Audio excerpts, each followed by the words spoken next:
Hello, Learning to Serve students. This is Dr. Evertson here. I survived my weekend camping adventures in the Black Hills, and I'm a little bit sort of rough and ready to go this Monday. But I did just post everything for our lesson today, and I wanted to go over a few things with everybody. This screencast recorder gives me 15 minutes to post or to record all my ideas, so it'll keep us focused. So first and foremost, I'm in the lesson. You should be able to see our lesson for today that I just posted. And I just wanted to touch base again after Thursday when I sent you all the email note and the video. I really wanted to encourage all the students to start participating more fully in the course. And the net effect of that was really nothing. So I still don't I have two very important parameters here.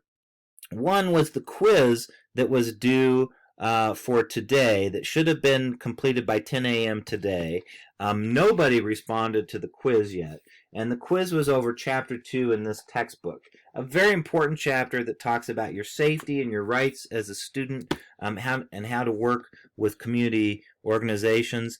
And more importantly, in that quiz, it ends with a question where I asked you all to preview 5 potential projects you might be interested in working on this summer, so that I could have some sense today, going into today's lesson, where everybody's at. And nobody's responded to the quiz, so I really don't have any clue what anybody is interested in. And even in our previous exercises where we dealt with community poverty, or the poverty in our communities, or the organizations we might work with in our communities, very few of you responded to those forum responses either. So we're very much flying blind. I'm flying blind. I really don't know what your level of expertise is in any of these areas, and I don't know what your service experience is. All the sort of tools that I've tried to use in the first 2 weeks to get a sense of the class, they're falling really flat this summer. And so just like with your service projects, we have to be adaptable. So this is probably a good teachable moment for all of us. And so what I'm going to do is we'll try one more week of this working as a community, working as a group, as a class. And if I can't get students to participate in the discussion forums, I will just convert everything over into individualized assignments, and we'll just start doing it that way, because too many of the discussion forum activities require feedback from your classmates. And so far, Courtney's the only one who's really been consistently posting to the forums, and it's very lonely for her, especially when we're doing forums where you're supposed to be getting feedback and responses from your classmates. For example, in today's lesson, I'm in today's lesson, if you look right now, there's a very important forum activity that we call a workshop.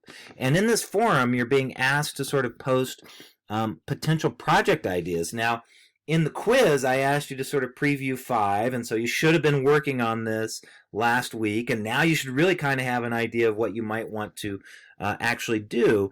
And so in the forum activity, you're asked to post a potential project that you might actually do, narrow it down to 1, post it for your classmates, and then get some feedback. And in order to do this, I need everybody to really work very hard on this and post their project ideas by Wednesday, so that I can look at them and so that your classmates can look at them. And then on Thursday, when we have our next lesson, I can say to everybody, oh, yes, we're on the right track, or these are the areas we need to sort of work on. And I'm predicting right now that very few of you will respond to this forum, and so I'm guessing we won't have very good discussion about what our projects, and it's so important that we do this. So if we can't get the conversation going, I'll move to some other sort of means, but just be aware that this is the important thing for today. And an example from Friday, the Friday forum was posted. I put information about this in the last several lessons. And in the Friday forum, you're supposed to post questions for your classmates to then respond to. And again, we only had 1 forum post. So how is Courtney supposed to answer anybody else's questions if nobody has posted any questions on Tightrope? And I'm just asking you, just do your best. Just a few questions, 4 questions from the reading. They don't have to be super specific. They don't have to be, just something to get the conversation going on this assignment. And so let's let's do our best to sort of get those things submitted on time. And I think, as I've already pointed out, maybe we'll have to redirect and we'll just start doing everything more individually. That's not how I would prefer to do it this summer, but we got to have some sort of conversation in this class about our projects. So that's the whole reason why we're taking this class. And so anyway, the other thing that I'm going to do this week is I'm going to reach out to you all by email, and we're going to set up some Zoom dates. And my hope is to, by the end of the week, have Zoomed with everybody in the class and spent 20-30 minutes just talking about where you're at in the course, talking about your project. So towards the end of the week, expect that. I'm going to ask you all to commit to a Zoom meeting after I have an idea of your project ideas. So we'll probably set up some dates from Wednesday, Thursday, and Friday, and we could even do the weekend if we have to. But I really need to touch base with all of you and make sure that we're all working in the same direction. Okay, so that is my sort of bookkeeping elements, and so sort of we'll go from there. When the quiz is closed for, so we already had the Chapter 2 quiz that had very low participation, and there's a quiz that's being posted today on Chapter 3, and these are the main ways that we sort of go over these exercises in the book. What I will do is I will put together some sort of video lesson or something to follow up on the concepts in the books, because that's not happening very well in the quizzes, and I'm scrambling to try and make sure everybody's on the same page. You can probably tell I'm kind of worried about it. So now, having said that, let's go to positivity. I want to go over some examples of student projects here, and what I would say is this. In today's lesson is a set of a video lesson or video notes that I posted from 2 summers ago, where I go over potential service learning projects and the student examples. And so you can look at that video.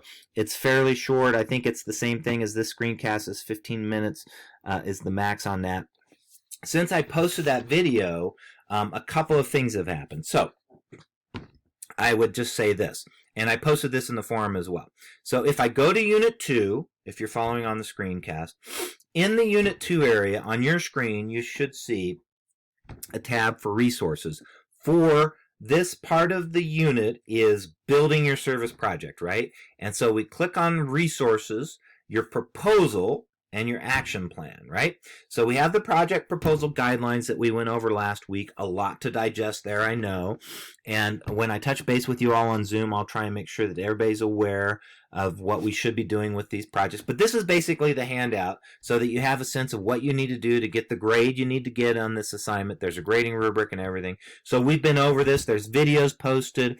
You know, this is the sort of thing that we would go over in class, and we would spend a lot of time on. And so you're on your own to make sure you read through all this material, particularly some of the, as we're thinking about potential projects, some of the rules and restrictions you need to keep in mind there. For example, your service project can't be something that you're doing for work anyway. It has to be some sort of service. If there's fundraising, there might be some issues. All that sort of stuff, the separation of church and state, all of that is listed in this handout. So make sure you're very much aware of that. Now, as we're workshopping projects and we're thinking about, and there's a video here that goes over that handout in some detail. So there's a link here that I've updated, proposal ideas and links, okay? And what you'll find is at the bottom here, and I put this in today's forum, here's a link to our WordPress site that goes over this class, and it lists all the examples of projects that students have done over the past summer. So you can take a look at those, and some of these may relate to ideas you have about work needs in your local communities. I also posted in the forum today an example that has to do with the COVID-19 crisis. It has to do with contact tracing. So if you go to the forum today, you'll see that I just posted an example, and contact tracing is the sort of, there's a news story there about the need for contact tracers, and this may or may not, we're just brainstorming here. I have no idea if this would work or not, but I do know this. if we think about the community need with COVID-19, we're not healthcare workers, so we can't do much there. And we're confined or restricted by social distancing to what we can do. But one of the things, I'm just thinking, brainstorming, what are actual areas that they need help with? It seems like they're going to need more people to trace contacts for people who test positive. And this may be something that comes to a crisis in the fall. So I don't know if this would be something that local community health organizations would be interested in doing. Maybe Chadron State College, the social work program, or the pre-med program. I don't know. There are so many different people you could reach out to and ask. But I'm certain we're going to need more contact tracers in the fall. So it could be that it's not practical for this course to set up any sort of project like that. And your job would not to be just to become a contact tracer, but maybe you could recruit college students to be a part of that program. And so it's just an idea that it's one of the only ideas I can think of that's very specific, other than mask making, or as I said previously, maybe reaching out to school districts to see what they need to do to prepare and get ready for the health crisis. What can we do to help? Contact tracing would allow us to get out and have normal lives, and they're going to need a lot of human resources to do that. So that's just an example. It may or may not work, but I try to go through that in the form of how you take an idea and then you transform it into a service project that you direct and coordinate. It's not just that you do the service, remember. It's that you set up some sort of idea that will help address the area in your community, and you'll use your skills as a college student to sort of do that. Now, going back to the student examples in the handout, and I'm wrapping up my comments for you all here. So in the student samples page, like I said, there's a video that goes over project proposals, which we're working on right now. And if you look in the list of project proposals, these are all listed in that video that I discussed, and I've talked about some of these already. So I would take a look at that video, and I would take a look at these proposals. These all show examples of students who made a case for their issue, the McDougald Food Project, what the issue was with hunger in this community, a case is made for the community need, and then the proposal ends with what the action plan is, and the action plan comes from chapter 2 in this book, what you would specifically do to address the issue. Now there's one example that is not, I didn't list the proposal here, but I had the students' permission to discuss the final project. And so under final projects is not in here. Okay, I think I'm back on the recording here. So I have 2 minutes left, and I just want to point out an example that was from last summer, and this was Madison Coulter. And in those student samples, you'll find her proposal. And her proposal had some issues, but she did a good job of setting up what was the problem she was trying to address. She knew she wanted to help her local community with the fair that had kind of had declining attendance and the buildings were in disrepair.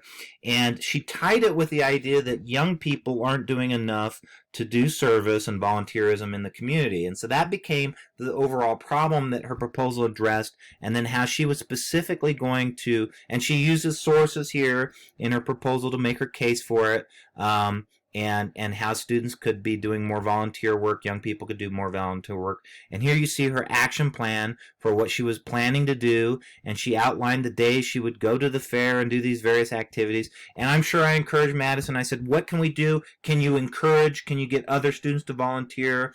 Can you be a ringleader in this sort of thing and use some of your skills there? And then what you can see is in this page here, and then if I go to the folder here with Madison's final report, you'll see what she wound up with at the end of the course. And this was one of the better proposals and then final projects from last semester. And so as you can see, she wound up, this is her final project at the very end of the course. She includes a lot of the material that's in this proposal. It was in a proposal. And then she just outlines what she actually did to try and improve the fairgrounds and her work with the volunteers in that community. And this is her final report, and she did a real nice job with that. So that's an example of one from last summer, and I just wanted to make sure that wasn't in the video that was posted with the lesson today. So I wanted to make sure everybody was aware of that. So be prepared for some emails from me. We're going to arrange some Zoom meetings, and I'm going to work with you one-on-one. And let's all work hard on getting our projects up and going.